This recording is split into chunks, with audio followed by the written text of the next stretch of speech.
Hi everyone, I'm Mara Webster with SAG-AFTRA Foundation, and thank you so much for tuning in to watch another one of our conversations at home today.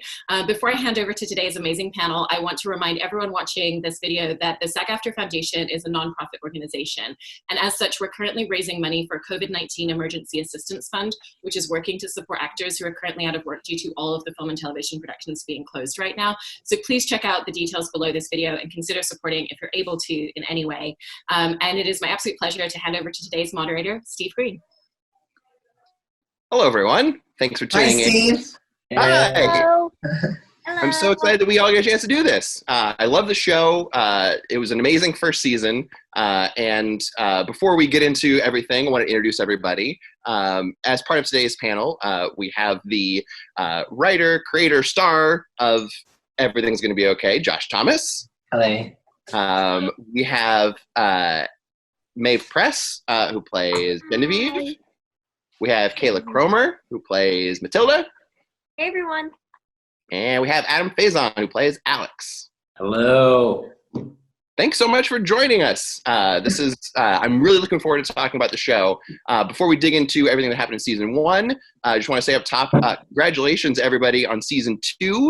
It got announced earlier this week that season 2 will be on Freeform at some point. Very much looking forward to it. What were your guys' reactions to hearing the news?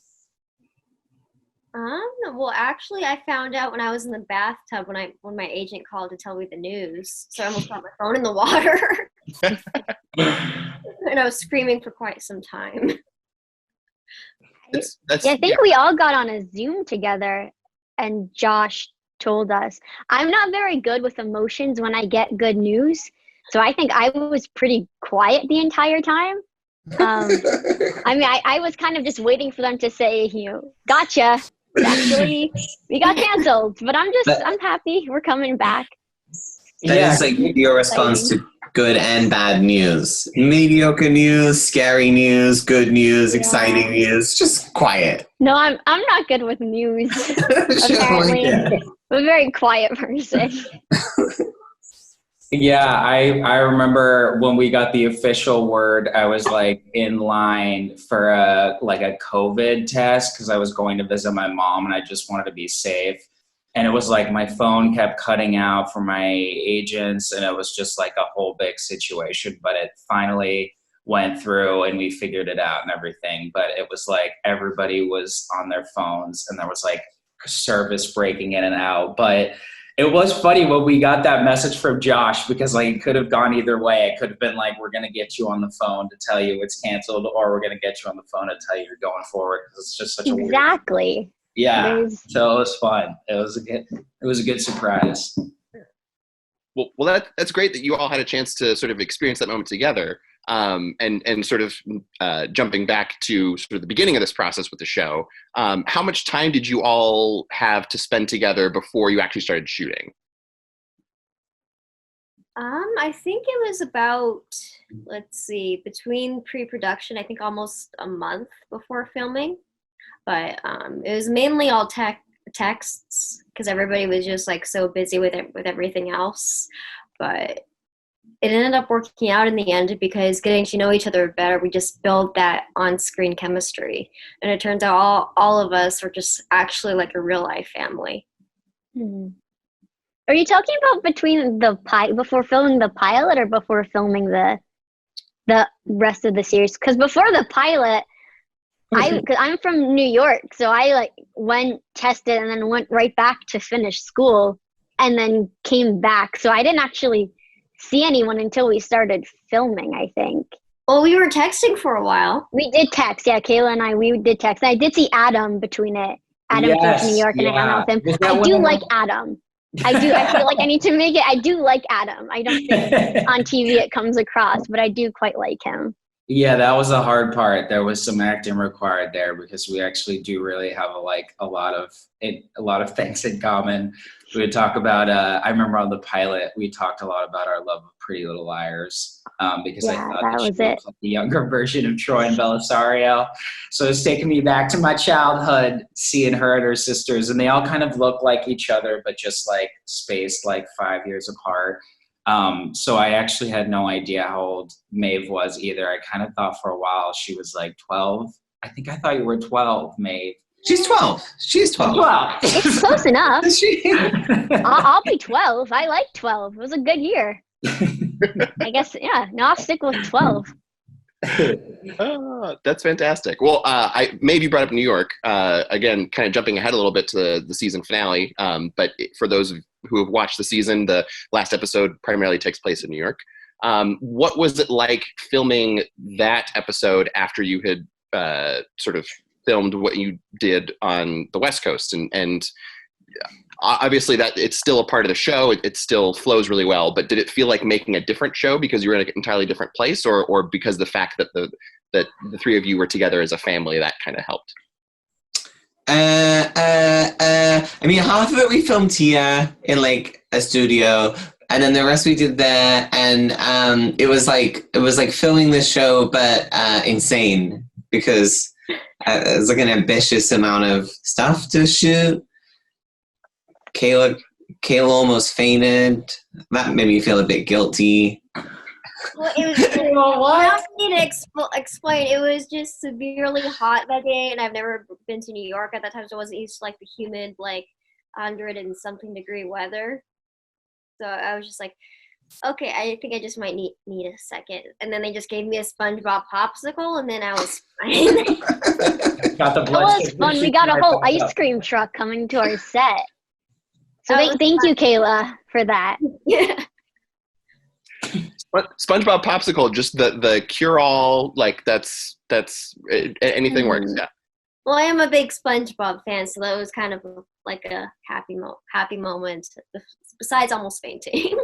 Yeah. Maeve, the stand-up scene is a big part of the finale, and plays out in a lot longer chunk than I think people are kind of expecting to see, like stand-up scenes. Did you film that in New York, or was that here in LA? No, we filmed it on a set in LA. Okay. But it looked like, I'm glad it looked like we filmed it in New York. Yeah. That's good. Fooled me. Glad it worked. Yeah. Had you done any sort of stand-up stuff before, or was that kind of really just jumping into the character and doing it that way? I've been doing stand-up for a few years now, so I kind of had that to draw from. But it was a different experience. It was nice though to have that feeling of performing for the first time again, because you only kind of get that once, those excited nerves to get on stage. It was really fun to do that again. Although I will say, like as a comic, every time I get off stage and do a show, I'm constantly like, okay, I need to get quicker to that punch, or I need to redo this, or I should like move this joke to there. So every time I finished a take, I would be like, I need to get quicker to that punch. Josh had to remind me that it wasn't a real audience and it was a script. So they aren't supposed to laugh at everything. So that took getting used to. Yeah, we Not sort that of people told always them. laugh at me, but yeah. Yeah. She's very good. She's very good in it. I wanted to make it longer, but no one let me. Also, that was like a lot to memorize for Maeve. That was like 3 or 4 pages. It was insane. You killed that, Maeve. That was really Thank you. Yeah. You did. You know, that was really fun. That was probably my favorite scene to film. Yeah, that's great. They're starting with the pilot and then going all through the series. There are a lot of emotional scenes, obviously. And when you're filming a scene that involves so much emotion, you're not just doing it one take. You're performing it. You've got coverage. You're in it for sometimes the whole day. How do you, as a performer, sort of stay in that place and make sure that the emotion stays at the level it needs to without sort of dropping in between takes or whatever the case may be? I don't know. I feel like, I don't know. It's kind of like, I feel, I don't know, like in the writing a bit, like, and also like in Josh's vision, I feel like he says he doesn't know, but I think like he'll know exactly what he wants from it.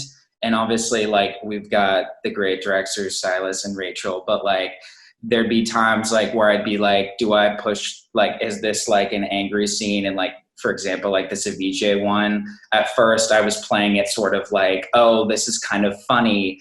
And then he was like, no, this is like no holds bar. Like, you guys are going for blood here. So it gave kind of like a nice little impetus. And then it kind of acted as like the through line for that entire day. But yeah, I feel like it's kind of in the writing, like you can kind of tell sort of what the, like if there's a little bit of attention to, there's always kind of like a lot of subtext. He doesn't always write what's on the surface, but if you dig a little bit deeper, you can kind of see exactly what he's going for. So I kind of always really relied on what he gave us textually. I don't think actors really need to thank you. I don't think actors really need to maintain the same level of emotion every take. That's not really what I want. Like when we go into the edit, I like having a range, you know, and you get that first take, which always has like so much energy in it, and then near the end, in those like emotional scenes, you get like a take where the actor's kind of tired, and sometimes that's what you need. And I find it really hard to know actually until you get in the edit what like the right level for those things are. So when I do those scenes, I just change it every time, but I'm not so worried about like, you know, I'm not so worried about the producers watching the dailies back and being like, oh God, this is very inconsistent, bad acting. So I feel very free to just like do whatever I want each take, and then in the edit can choose something. And I like it when actors do that. I like getting options.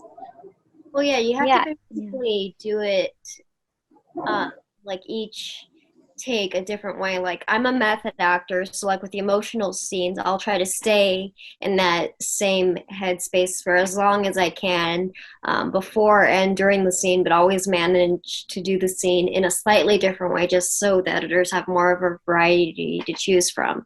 I don't like doing every single take the same way because that just seems wooden in a way. Mm-hmm. I think what's super cool, and like Adam was talking about this too, is that the emotions are so subtle.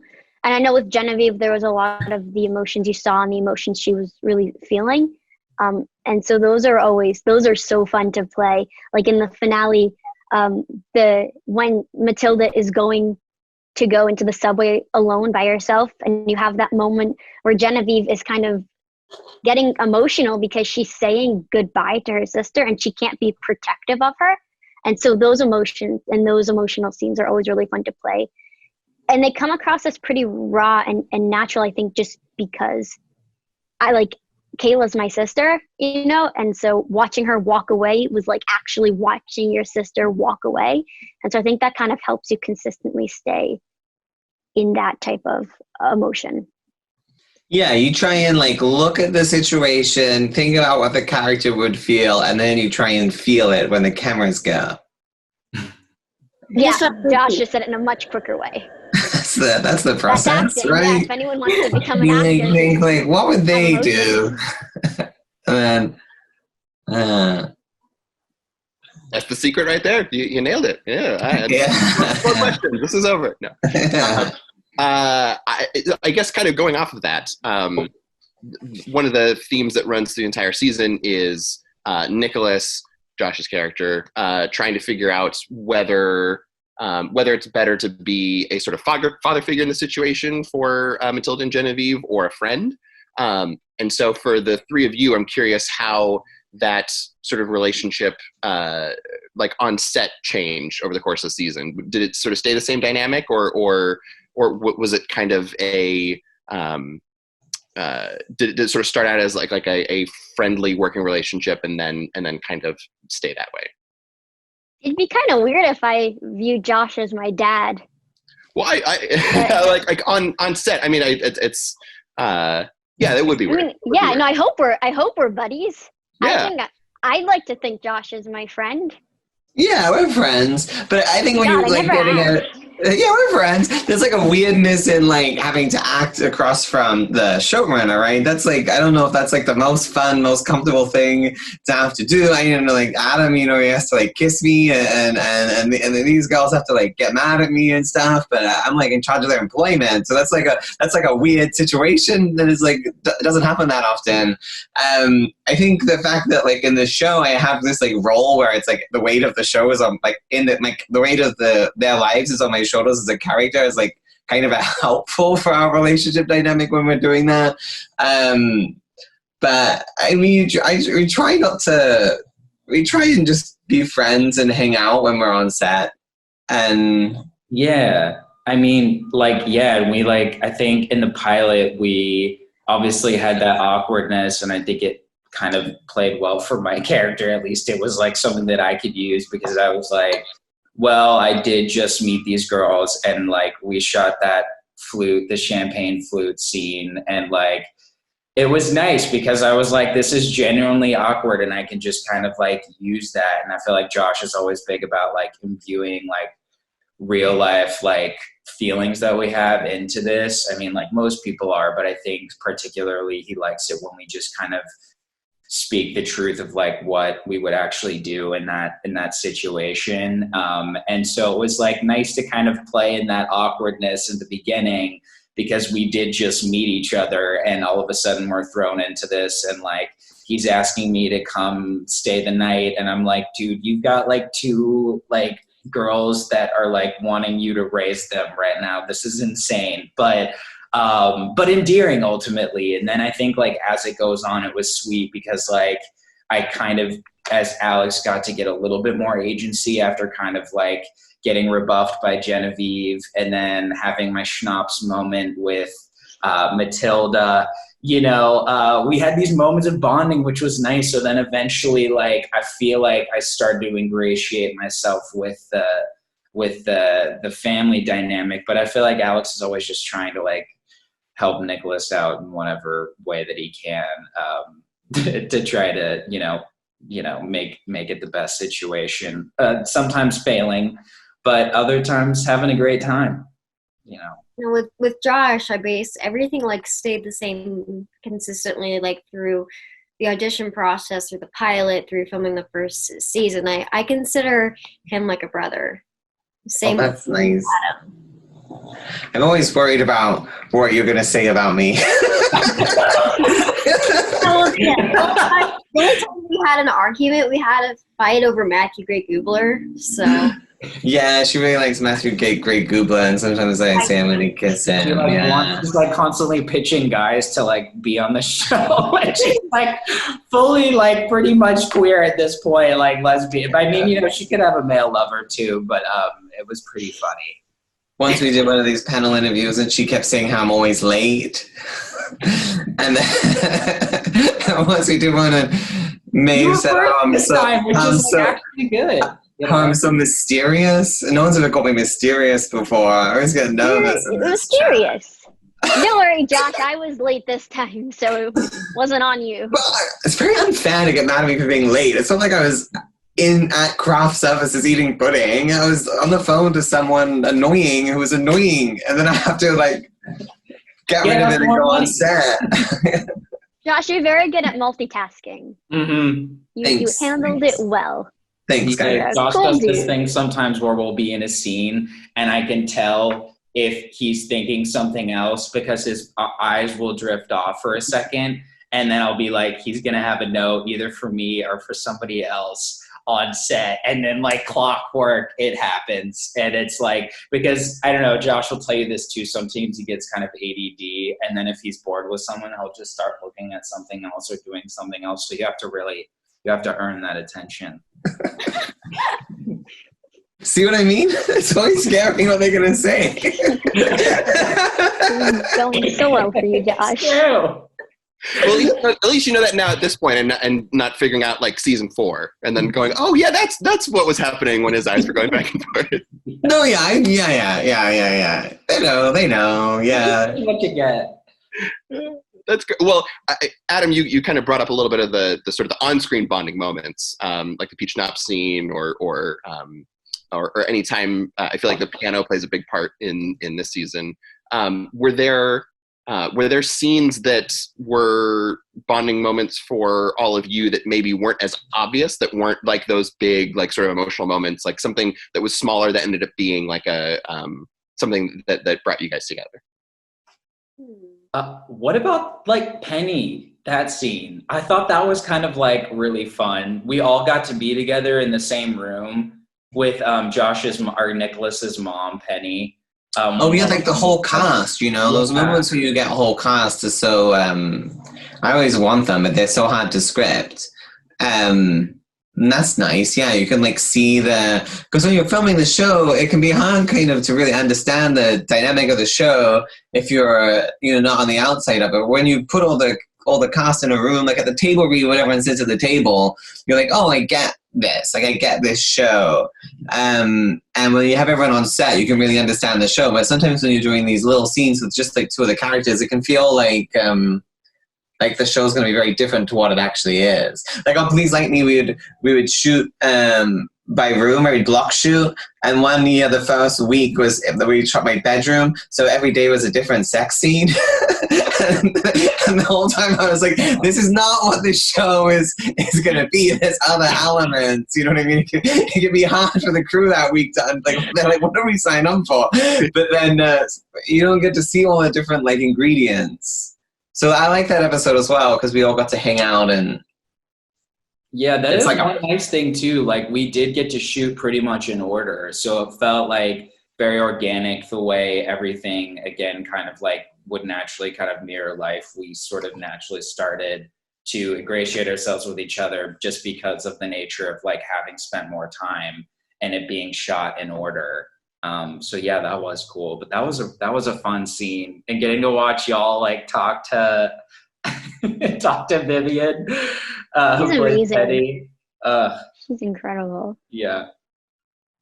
There was a big bonding moment in the drinking scene, actually. Just because I actually choose not to drink. So that was like, I've never been drunk in my life.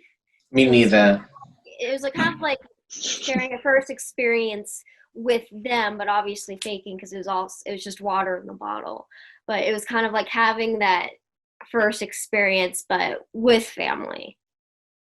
Yeah, that was a really big bonding moment for us. That was really fun. We had a good time.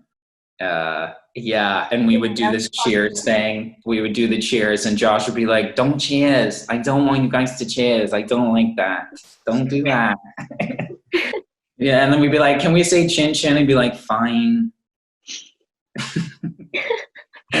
I do. And I love the in New York, the giddy scene was really fun to do because I wasn't yelling at Josh, which is a rare moment for Genevieve. She tends to be quite upset at people sometimes, so it was nice to just be happy and excited and to share. And I feel like that was a beginning moment to show how, like, in season 2, their relationship is just going to continue to flourish, which is going to start to open up more to people, which are my favorite. I love being able to open up to people and play that with Genevieve. Yeah, it's nice that you're not yelling at me all the time now that we're friends by the end of the season. I don't like it. Whenever we do these scenes and another character's mad at me, I really don't like it, man. So, and Alan he doesn't break out of it in between, that's like the day. That's like the day. If we do a scene and he's mad at me, it's like, all right, well, this is what we're doing. I like to kind of continue it, It's nice to feel like you're not like, like having to get out of it and then back in it again. I don't get out of it either, actually. The earth stood still.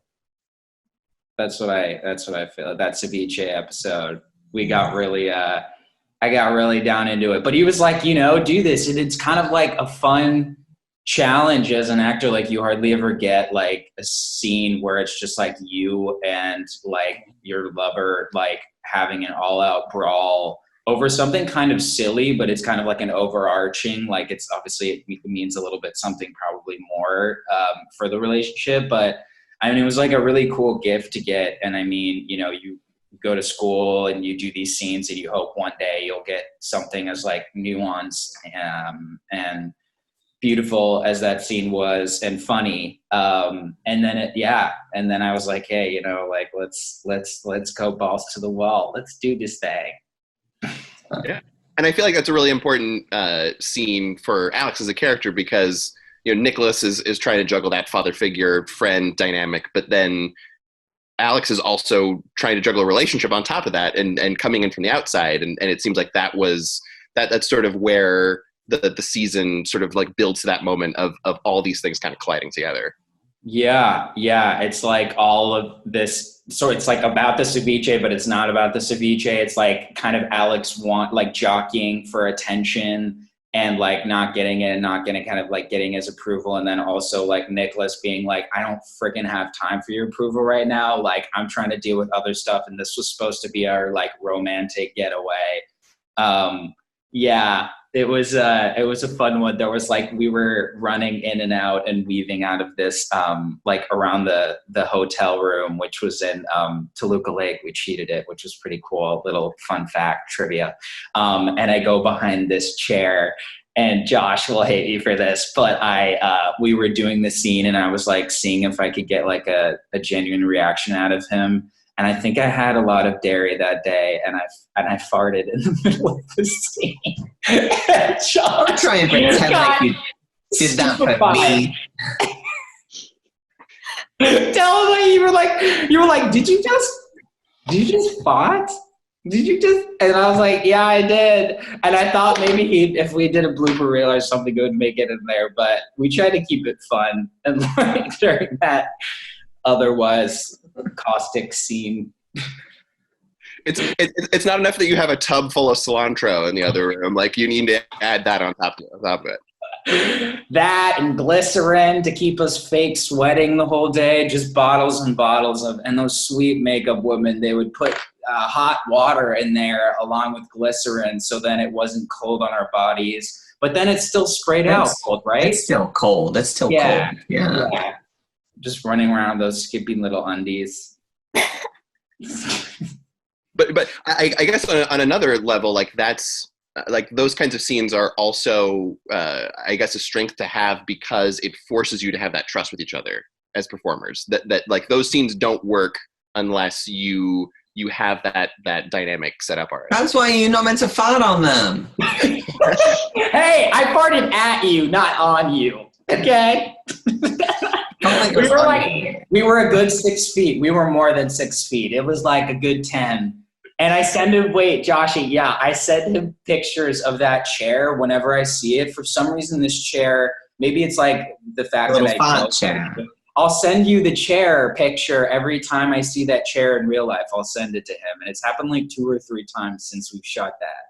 Nice. Like big and ornate Mexican special fat chair. Yeah. I think it was. I don't know. I don't want to like give it a race, but you don't have to. No one asks. You don't have to. Trying to give credit where credit was due. I actually don't know where it is due. So yeah. So we've talked about a Maeve scene. We've talked about an Alex and Josh scene. Let's talk about a Matilda scene. One of my favorites in the season is the scene with Drea where you're in the net and the butterflies are flying around. What was it like filming that moment? And especially when you've got like these insects there with you. But it comes across as very sweet. So I guess I'm asking like, how were you able to do that? Well, I mean, I think the hardest part about the scene is the actual butterflies itself, because you can't exactly control where they go. So that took a while to film, because sometimes like one would just crawl like on top of my mouth, so I'd say that dialogue with this little butterfly like right here. Or one time a butterfly went under my glasses and the little leg got in my eye, so I was just like, oh, okay, this is going to be a little bit more challenging, because they're just so delicate. You can't just like pick them up all, like quickly and put them in a different area. That was just like the hard thing. You can't control where butterflies go, and plus their little legs tickle. So sometimes I just laughed. Well, I'm the final product was great. I'm glad it was worth it. I guess as we're sort of, we talked a little bit about this season, and obviously there are a lot of moving pieces for season 2 that are still kind of in the works. But as each of you look forward to getting a chance to play these characters again, what are the kinds of things that you're excited to sort of dig back into or to pick back up when we all sort of get the chance to do that? Oh, I'm so keen to hear this. Yeah, I mean, I've got the season arc. I pitched it. Okay, that's good to know. That's good to know. I want to know what you guys want to be doing more of. Maeve, didn't you? What was that? Yeah. Huh? That animal? What? Didn't you want an animal or something? Oh, no, yeah, I've been fighting for like 2 years for a lizard, but... What about the lizard, actually? I'll text Stephanie, I'll get you the lizard. I keep forgetting about this lizard. Thanks for bringing it up, Adam. Ask and you shall receive. Hard thing to build story around, actually. I'm very enthusiastic to have the lizard, but I haven't quite worked out how to build a scene out of it. It's just you getting a lizard? I mean, I'd watch that. What more could you ask for, Josh? I just want a lizard. Maeve, I got you a lizard. Well, you know, Okay. that common orc Not that hard. all the time, so maybe she actually catches one. A little backyard lizard? Yeah. No, those are so tiny, though. They kind of scare me. I didn't know. So in New York, we don't have lizards. We've got rats. And so, like, I got used to rats. And now these little tiny lizards are running around, and they do push-ups. Have you seen the lizards do, like, they push themselves up? Yeah. No one sees. It's not good if I'm the only one seeing that. No, I've seen it. They're really good. I've got them in my backyard. I really love them. And then I had, but I'm a bit annoyed because one night I left out some KFC and this raven has moved in and she loves it here now and she flies so close and she's eaten all the lizards. Oh my gosh. So I'm I don't want that. If you get a lizard, it's going to be a lizard as big as you. I'm not giving you a little lizard. I want Maeve to pick up a lizard, and I'm going to laugh. Yeah. I want to dress the lizard Kimono up, jacket Josh. as big as Maeve. Yeah, that's what I want. If we're getting a lizard, it's huge. I honestly don't need to act with anyone else. I'm fine just doing all my scenes alone in my room with the lizard, too. That's social distancing.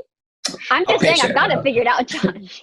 I'll text you later. I got Okay, it. cool. I want like Matilda to get her I can do it attitude back after leaving off where the finale did. That's what I'm looking up to picking up. Just getting her confidence and everything back going. With what animal? An animal? Well, I Yeah. have been pitching getting this dog that came on set named Eddie, who's actually in a wheelchair. And he is Eddie like is good. the cutest little thing ever. Like Matilda having a dog with a handicap, I think is like the cutest little thing. Plus, the dog is just so adorable. Yeah. Yeah. Maybe Alex being a dentist, like doing some dental stuff. I don't know. Maybe working on I Josh. forgot Alex was a dentist. I think most people did. And we talk about it in the writer's room. And we talk to him and go, well, you know he's a dentist. And they go, okay, so. I'm always just scrolling. on my iPad, just like doing dental. Yeah, we'll get you some tiny mirrors. We'll get you some very, very little mirrors. And then everyone will really believe it. He's a dentist. A little mini pick that you like scrape plaque off with, like you carry that around every once in a while. Some tiny little tools. What am I gonna do with a them? toothbrush. Like just like using them around the house? Like You can practice You just have on them. practice on dental. I do actually have a tiny mirror storyline, by the way. That's real. I tiny what? There is a tiny mirror storyline. Okay, that's cool. I'll take it. Hey, my Nana was like, he's never doing any dentist stuff, you know? So, yeah. Well, no one, I mean, what do you want to see you go and... Then it becomes a show about dentistry. And then that's territory. Can you hear my old dog down here snoring? Yeah, I hear him. You hear? John. I mean, I do feel like if we're getting little mirrors, my lizard could use the little mirrors to check itself out, you know, fix its makeup, Make sure it's Oh, wig is on. I don't know. Oh, lizard could be a social media star, like people who always post photos of their pets. But you could do lizard, and you put little hats on them, and you become a social media influencer with a lizard. Hope Dana Walden's watching this. And she'll know. Yeah, I made the right choice. I made the right choice. These kids have got it under control.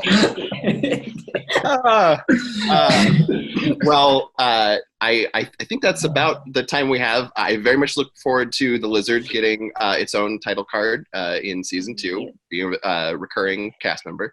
But yeah, thank you all so much for talking about the season. For those watching this interview who maybe haven't seen the season so far, it is a free-form show. It is available on Hulu.